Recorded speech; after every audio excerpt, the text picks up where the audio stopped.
Warahmatullahi taala wabarakatuh. Hai para guru hebat se-Nusantara, bertemu kembali dengan saya Susanti CGP Angkatan 2 Kabupaten Tasikmalaya SMA Negeri 1 Karangnunggal. Saya akan menyampaikan koneksi antar materi pengambilan keputusan sebagai pemimpin pembelajaran. Bagaimanakah pandangan Ki Hajar Dewantara dengan filosofi Pratap Trilokanya memiliki pengaruh terhadap sebuah pengambilan keputusan sebagai seorang pemimpin pembelajaran diambil? Filosofi Ki Hajar Dewantara tentang pendidikan itu adalah menuntun tumbuh atau hidupnya kekuatan kodrat yang ada pada diri anak-anak. Dalam proses menuntun itu anak diberi kebebasan, namun pendidik sebagai pamong dalam memberi tuntunan dan arahan, tujuannya agar anak tidak kehilangan arah dan membahayakan dirinya. Kaitan dengan tugas menuntun, Ki Hajar Dewantara merumuskan 3 pilar pendidikan, yaitu Triloka Pendidikan, Ingarso Sung Tulodo, Ing Madyo Mangunkarso, dan Tuturi Handayani. Selaras dengan pilar itulah, guru semestinya harus terampil membuat keputusan yang bertanggung jawab, agar saat mengarahkan dan menuntun murid tidak salah jalan dan masa depan murid bisa sesuai dengan harapan dan mimpinya. Jika guru salah dalam membuat keputusan bagi murid, bisa jadi kita gagal dalam mengantar. Bagaimanakah nilai-nilai yang tertanam dalam diri kita berpengaruh kepada prinsip-prinsip yang kita ambil dalam pengambilan sebuah keputusan? Penting bagi seorang guru memahami dan memiliki nilai-nilai dari seorang guru penggerak yang nantinya akan bisa membantu seorang pendidik menjalankan perannya sebagai seorang guru. Salah satunya adalah sebagai pemimpin pembelajaran.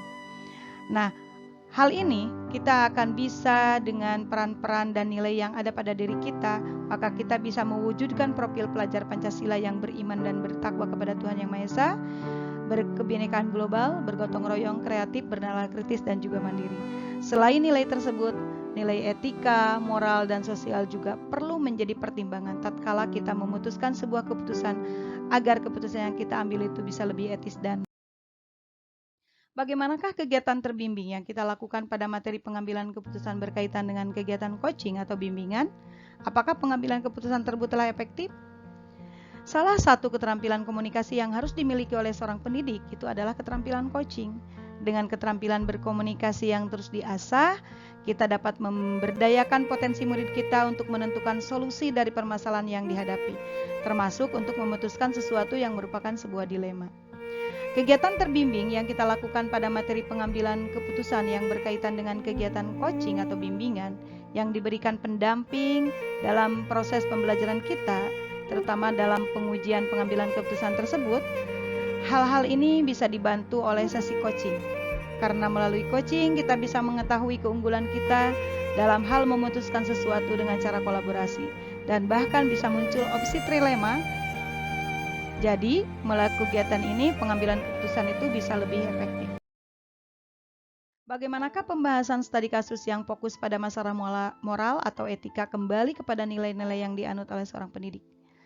Seorang pendidik semestinya harus bisa mengidentifikasi sebuah kasus apakah merupakan dilema etika atau merupakan bujukan moral. Nilai-nilai yang akan diambil merupakan nilai moral, etika, sosial, budaya, dan agama. Dengan berbagai cara akan menuntun siswa tersebut ke arah yang lebih baik dalam mengambil keputusan tersebut.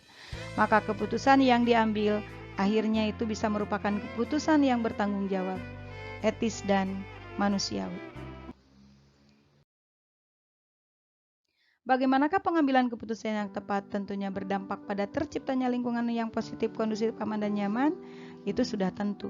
Jika kita mengambil keputusan yang tepat, maka pasti akan berdampak positif pada lingkungan, yaitu akan terciptanya lingkungan yang kondusif, aman, dan nyaman.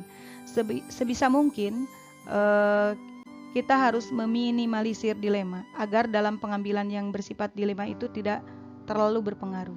Dan jika merupakan suatu bujukan moral, kita harus pandai bahwa hal yang dilakukan salah, dan nantinya guru sebagai pemimpin pembelajaran akan dengan bijak membuat keputusan, namun tetap membimbing anak menuju pada pengambilan keputusan yang tepat.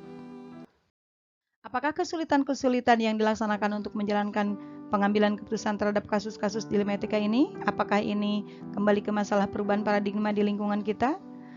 Kesulitan dalam membuat keputusan adalah menentukan yang benar di antara dua nilai yang benar. Apalagi jika dihadapkan pada dua pihak yang sama-sama kita segani atau kita sayangi. Keputusan yang kita ambil harus benar-benar yang paling baik dengan risiko yang paling kecil. Apakah pengaruh pengambilan keputusan yang kita ambil dengan pengajaran yang memerdekakan murid-murid? Pengambilan keputusan yang bertanggung jawab sebagai pemimpin dalam pembelajaran itu sangat erat kaitannya dengan merdeka belajar para murid di sekolah.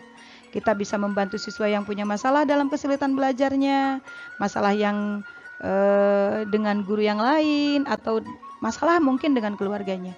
Kita sebagai guru akan tahu bagaimana profil, kesiapan, dan minat mereka, sehingga kita menciptakan mereka belajar untuk membantu, membimbing, dan mencapai kebahagiaan lahir dan batin.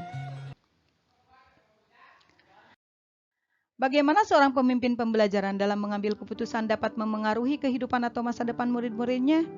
Jelas sekali ya, sangat setuju bahwa seorang pendidik sekaligus pemimpin dalam pembelajaran sudah seharusnya membuat keputusan yang tepat bagi murid-muridnya, karena hal ini bisa memengaruhi kehidupan di masa depan mereka.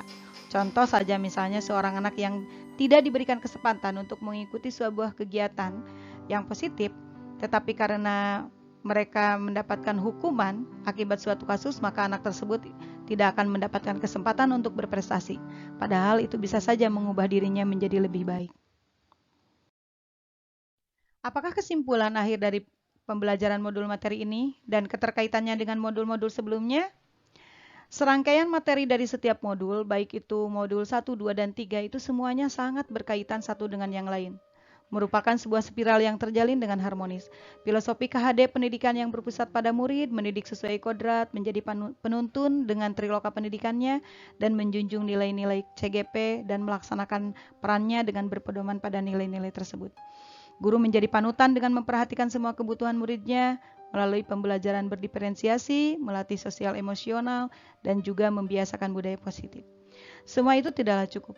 Guru juga perlu memiliki kemampuan menjadi seorang coach untuk membantu menyelesaikan masalahnya sendiri, dan tentunya harus mampu membuat keputusan yang bertanggung jawab sebagai seorang pemimpin dalam pembelajaran. Terima kasih, terus semangat, tetap tergerak, bergerak, dan menggerakkan. Assalamualaikum warahmatullahi wabarakatuh.